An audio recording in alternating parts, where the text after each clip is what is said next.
basis. Because it's just too perfect that they knew, they paid attention to that. They paid close attention to that. Right. Jordan Maxwell trusted me. You know, Jordan Maxwell trusted me. You know what I mean? He brought me into his company, and he knew I was a loyal fan of his. I told him, I said, man, I've been following your work for 10 years, and he knew I wasn't lying. Like, you can't fake that.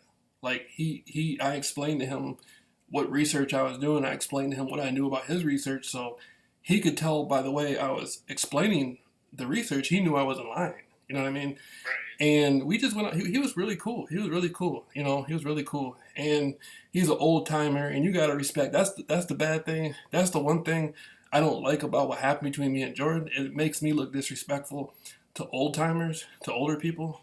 And Yeah. I was always raised to respect older people. Like, if somebody is older than you got to show them some level of respect. And so Right. that's what kind of hurt me about the altercation that happened between us. But, you know, Jordan Maxwell trusted me. You know what I mean? He let me into his life, and I let him into my life. And, you know, we had a disagreement or whatever. And, you know, it wasn't that big a deal. And then, you know, I talked a little bit on YouTube. He maybe did an interview about me and stuff. And it was kind of, you know, it wasn't that serious. But then these people came along and tried to pretend like they were him, or it was his anger doing this to me. And that made me like flip. You know what I mean? Like, I was like flipping out. And I was in my mother's house for a month. I thought people were trying to kill me and stuff. And, you know, my family, like, my cousin was Lou Rawls, the singer. You know, Lou Rawls is from Chicago. He grew up he grew up in the church doing gospel music. And, you know, hell, if anybody, shit, maybe I should be afraid of the mob now, because the people in my family from Chicago who are closer related to Lou, you know, they would have been, they would be, you know, Lou was involved with the Italians in California. You know, they gave Lou a record deal. He was with Dean Martin, Frank Sinatra.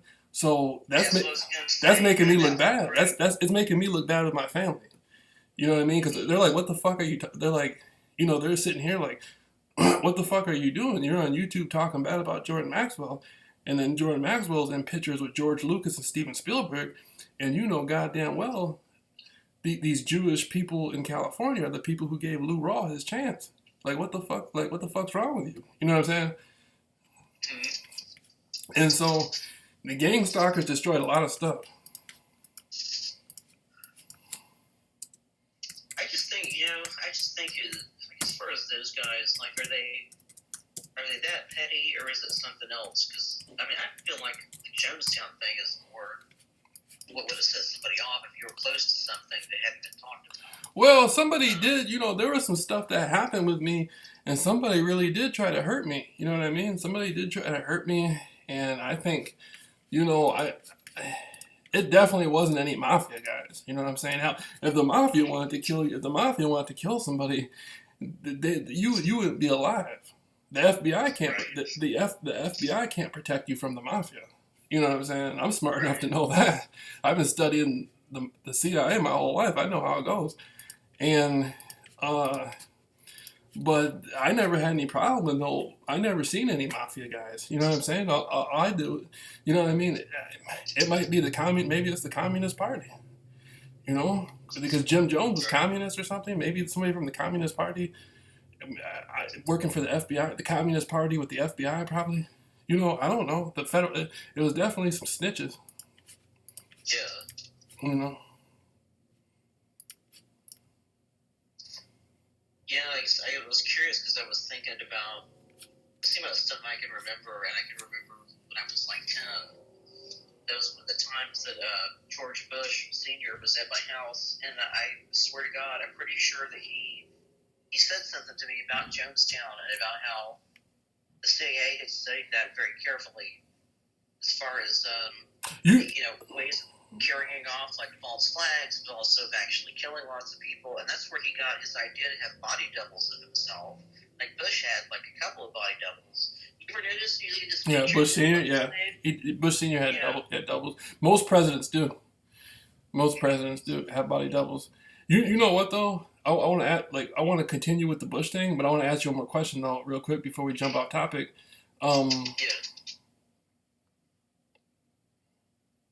Damn, I was gonna ask you. Okay. So with the like with the gang stalkers and all this stuff, like and the COINTELPRO and stuff, all this stuff, like how can people like? Because these people do street theater and they make little children do like sexual stuff, and they're probably recording child porn too. You know what I'm saying? And I'm Right. thinking like this stuff is like so strange. Most people don't know what you're talking about. Is it because they're doing everything covertly that these groups don't understand what's going on? Because I think some mob guys in New York might not really understand what's happening. right. It's kind of like in my experience as a kid, it's like unless you were like in it somehow, like you wouldn't necessarily know what was going on unless it was really really blatant. So like and even just living in a certain type of neighborhood, I mean, you kind of get sensitized to like noticing different patterns, right, for your own safety. So it's not that hard to see when something weird's going on.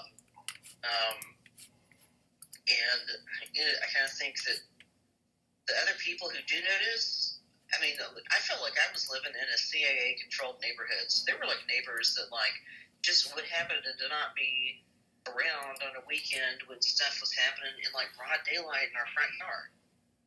Like nobody listened to anybody screaming. Nobody was coming outside to see what was going on. It was real fucking weird. It was like Children of the Corn or something, where you're like isolated.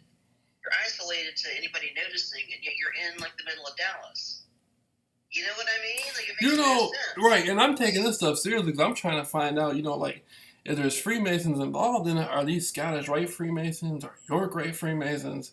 And it creates what they're doing is creating a lot of problems because, like you're saying, when it comes to the CIA, you know, the CIA is the CIA. I have a really good perception of how the CIA functions overall, and it's not as simple. Like the CIA oftentimes is an umbrella term.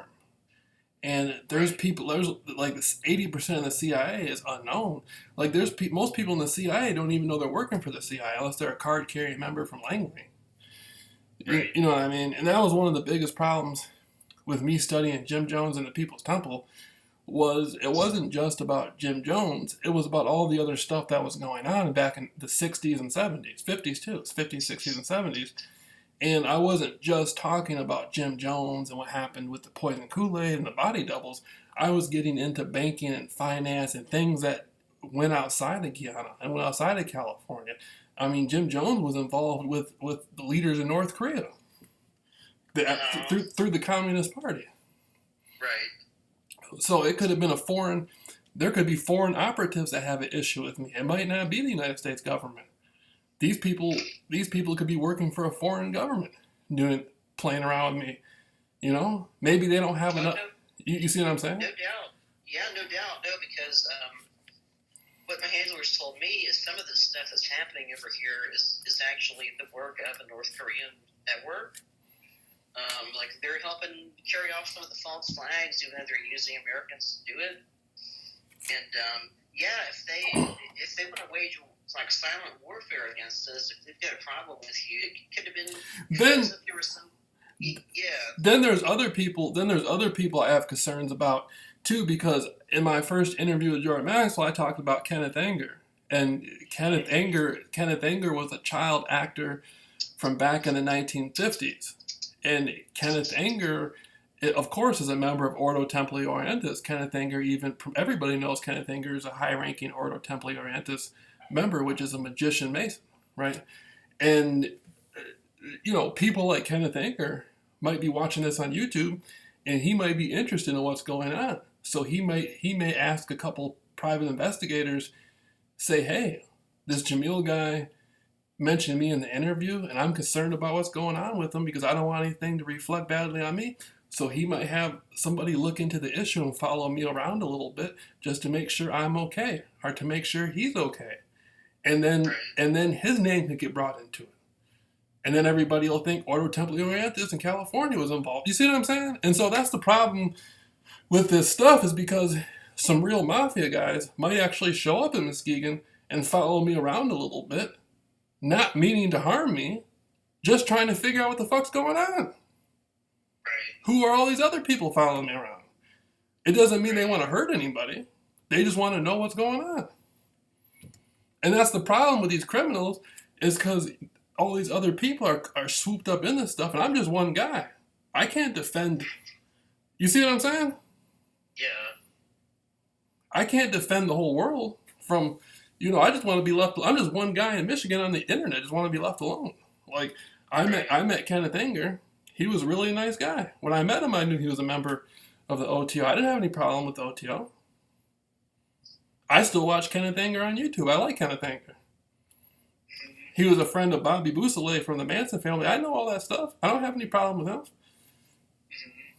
You know what I mean? I might even email him to ask him what the hell's going on. I might need his help. Hell.